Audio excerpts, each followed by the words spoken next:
You know that feeling when you open your phone or your laptop or even just your eyes in the morning and the sheer volume of the world just hits you? Oh, absolutely. I don't just mean the news either. I mean the emails, the deadlines, the text messages, the general chaotic velocity of modern life. It's that feeling of being besieged. Yeah. Like you're standing in the middle of a highway and everyone is just honking at you. Exactly. And honestly, my first instinct is almost always to run. I have this recurring fantasy of finding a cave, a nice dry cave on a mountain somewhere with absolutely no Wi-Fi, no Slack notifications, and no neighbors. Just silence. The classic monk on the mountain fantasy. Right, because it feels like the only way to find peace is to physically get away from the chaos. It's this idea that peace is a location. If I can just go there, then I'll be calm. But then, reality kicks in. I have a mortgage, I have a job, I have people who rely on me. I can't just disappear. Yeah. So the question that kind of haunts me is it actually possible to find that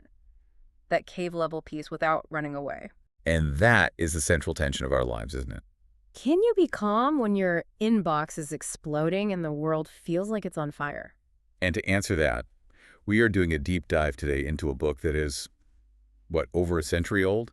But honestly, it reads like it was written for the smartphone era. Okay. We are looking at Above Life's Turmoil by James Allen, which was published way back in 1910. Now, a lot of our listeners might know James Allen from his most famous book, As a Man Thinketh. That's the one everyone quotes. Mm-hmm. But you were saying that Above Life's Turmoil is actually the deeper cut. I would say so, yes. Yeah. If As Man Thinketh is the introduction to the power of thought, Above Life's Turmoil is the advanced course. It's much denser, it's more mature. Okay. Allen isn't just offering productivity hacks or, positive thinking in the way we usually mean it. He's talking about something I like to call internal architecture. Internal architecture, I like that. It's the structure of your soul. And the mission of this deep dive is to explore Allen's radical proposition that we cannot alter the external world to suit us as much as we try. Right. But we can alter our internal world so effectively that the external turmoil simply stops disturbing us. Which sounds amazing, but also incredibly difficult. And I think we need to clear something up right at the start. When Allen talks about being above the turmoil, he's not talking about being indifferent. No, and that's such a crucial distinction. He's not saying we should just become zombies who don't care about anything. Not at all. He explicitly separates indifference from what he calls self-conquest. Indifference is just numbness. It's a lack of life. I don't care what happens. That's not the goal. Okay. Allen is talking about a state of high energy, high awareness, but one where you have mastered the storm inside yourself. So it's not checking out, it's locking in. Yeah. But let's be real for a second. When things go wrong and my day car breaks down, nasty comment online, whatever, my immediate reaction is not self-conquest. It's usually panic or rage. So where does Allen even begin with this? How do we start building this architecture? He starts with a pretty hard truth in the foreword. He argues that we spend something like 90% of our life force trying to mold the universe to our wishes. We want the world to behave. Precisely. We want the traffic to move faster. We want our boss to be more understanding. We want the economy to be stable. And Allen calls this a futile waste of energy. He writes, "We cannot mold the world to our wishes, but we can mold the inner world of our mind." And to explain how, he introduces a concept in the chapter of The Reign of Law that I just found absolutely fascinating. He calls it the motionless center. This was the part that stopped me in my tracks. It felt almost scientific, like he was talking about physics. It is very similar to physics. Think about a wheel spinning at high speed, or even a hurricane. At the very center of all that chaos, there's a point that is absolutely still. Oh, okay. And that stillness is what sustains the motion around it. Allen argues that human beings have this too. So you're saying deep inside me, beneath the anxiety about bills, beneath the ambition, beneath the storms of passion, as he calls them, there's a place of absolute silence. Yes. He uses metaphors like the Rock of Ages or the Christ within. He describes it as an ideal of unselfishness and spotless purity. Wow. And the most important thing to grasp here is that this isn't a place you have to build. It's not something you go out and buy. It is already there. It exists inside you right now. We're just disconnected from it because of all the noise on the surface. Exactly. We're living on the rim of the wheel, getting dizzy, instead of living in the center. So the goal isn't to build a bunker, it's to dig down to this bedrock inside. But Alan moves pretty quickly from that comforting idea to something that feels a lot more intimidating. He talks about the mirror effect. Yes, in the chapter, Your Mental Attitude, this is the aha moment for a lot of people, but it can also be a bit terrifying. Yeah. Alan argues that a man thinks and his life appears. A man thinks and his life appears. It sounds so simple, but the implications are just huge. He uses this phrase that really stuck with me. Self-erected fences. That's the key image, Yeah. self-erected fences. Yeah. Alan suggests that our limitations, the things we think are holding us back, aren't usually external walls. Right. Not built by society or bad luck. No. They are boundary lines we drew ourselves with our own thoughts. We draw the circle of our possibilities narrow or wide based solely on how we think. That is simultaneously so empowering and also terrifying. It's empowering because it means I'm not a victim. Right. But it's terrifying because, well, it means I'm responsible. If I'm stuck, I'm the one holding the fence post. I built the corral. Exactly. And that is the crux of Alan's philosophy. It's about taking total, radical responsibility. If you feel fenced in, it's because your thinking is fenced in. Okay, so if we accept this, that the turmoil is coming from inside the house, not outside, how do we fix it? Because it's not like you can just flip a switch and say, okay, I'm enlightened now. Right. I still get annoyed when the barista gets my order wrong. And that is completely normal. Alan is very realistic about the process. In the chapter, The Uses of Temptation, he outlines what is essentially an evolutionary path for the soul. He breaks it down into 3 stages. I found this breakdown so helpful for diagnosing where I am on any given day, so let's walk through them. Stage 1 is the animal stage. Right. The animal stage is exactly what it sounds like. It's the stage of instinct and gratification. You eat, you drink, you seek pleasure, you avoid pain. The individual here is content, living in the senses. Totally. And the kicker is, people in this stage are actually kind of happy, aren't they? They aren't stressed about their spiritual growth. No, not at all. In a sense, yeah, ignorance is bliss. There is no conflict here because there's no aspiration to be anything better. If you only care about lunch, you don't worry about moral integrity. You are, in a spiritual sense, asleep. But then you wake up, and that's stage 2, the dual stage. And this is where I'd wager almost everyone listening to this, and certainly the 2 of us, currently reside. The dual stage is the messy middle. It's the battlefield. It is the battlefield. Yes. Yes. In this stage, you've awakened to the idea that there's something higher virtue, peace, that motionless center, but you still have all those animal habits from the first stage. So the mind just oscillates, you swing back and forth. You do. I feel that so deeply. One day I'm meditating, feeling benevolent toward all mankind, and the next day I'm mentally screaming at someone for cutting me off in traffic. It feels like hypocrisy. It feels like hypocrisy, but Alan says it's actually growth. That oscillation is the definition of the dual stage. Okay.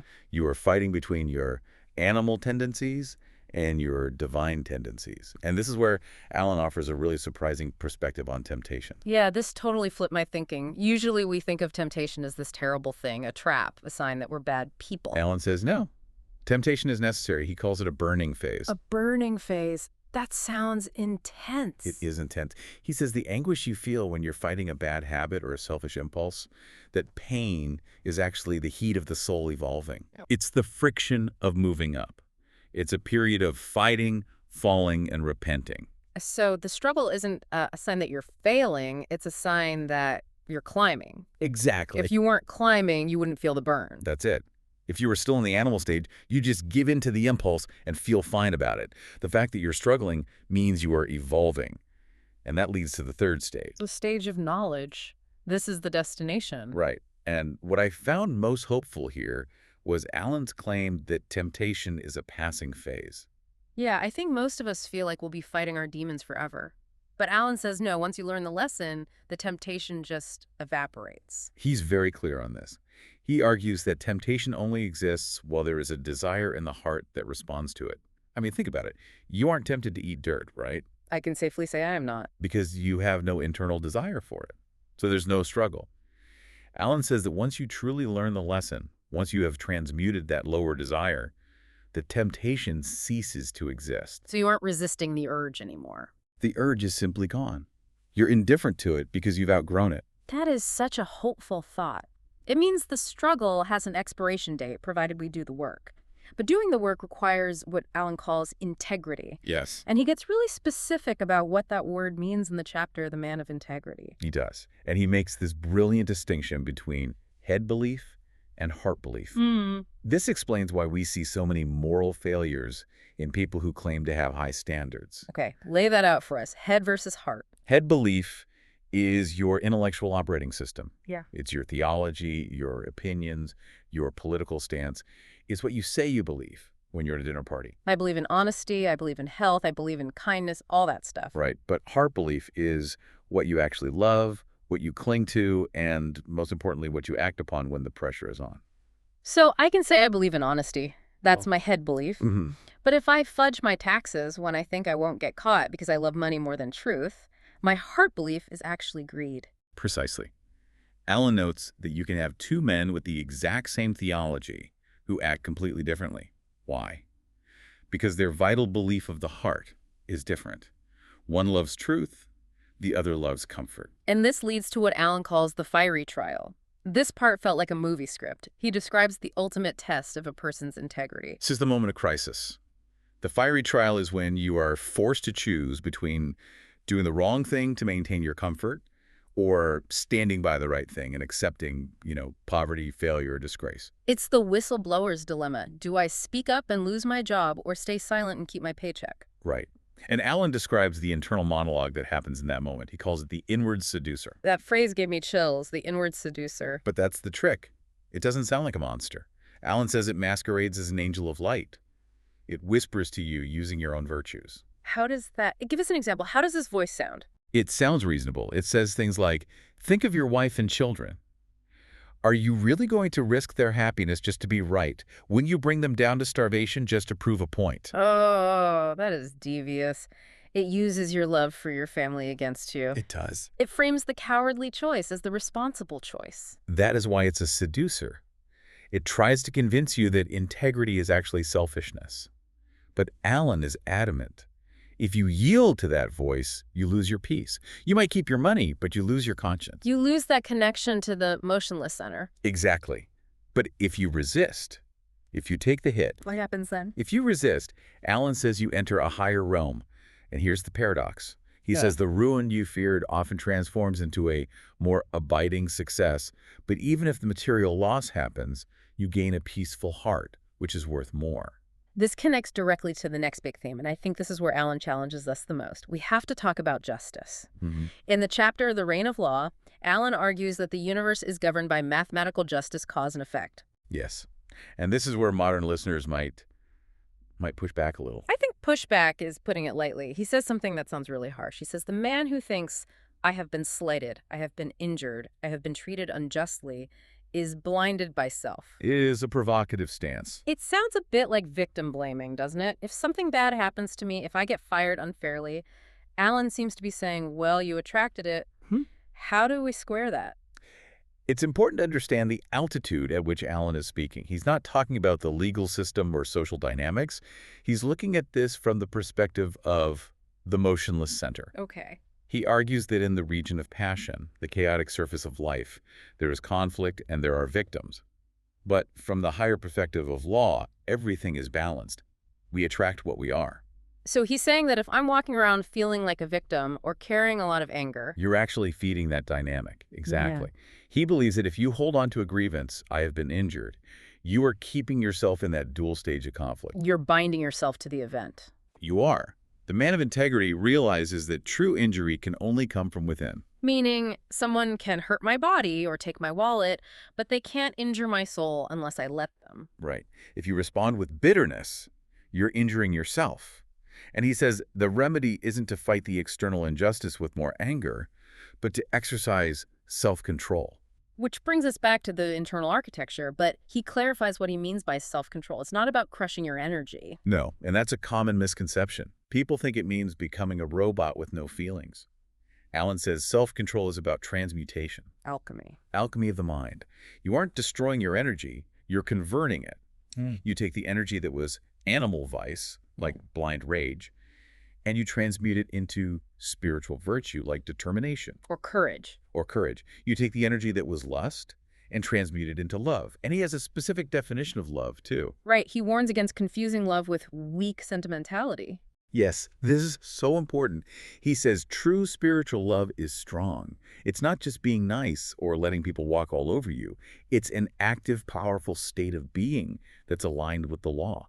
It's invincible because it wants nothing for itself. It just is. It just is. So let's zoom out and look at the whole picture. We started with the noise of the world. Alan tells us we can't turn off the noise, but we can build a motionless center inside. Right. We find the eye of the storm. We do this by recognizing our life is a mirror of our thoughts, those self-erected fences. Stop blaming someone else for the fence. And we navigate the messy dual stage by understanding that temptation is just a growing pain. It's the heat of the kiln. And we face the fiery trial by ignoring that inward seducer, that reasonable-sounding voice, and choosing integrity. Yes. And finally, we align ourselves with the reign of law by realizing that nobody can truly hurt us but ourselves. That is a masterful summary. It sounds like a lot of work. It is the hardest work there is. That's why Alan calls it the glorious conquest. But the payoff is above life's turmoil. The payoff is that the turmoil remains in the world, but it is no longer in you. Alan writes that truth acts as a barrier to the self. Meaning? You cannot keep your passions and delusions and also have truth. One must be sacrificed for the other. You have to choose. You can have your drama or you can have your peace.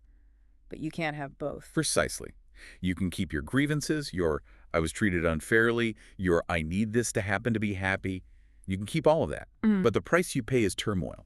And if you want the peace, You have to sacrifice the self that loves the drama.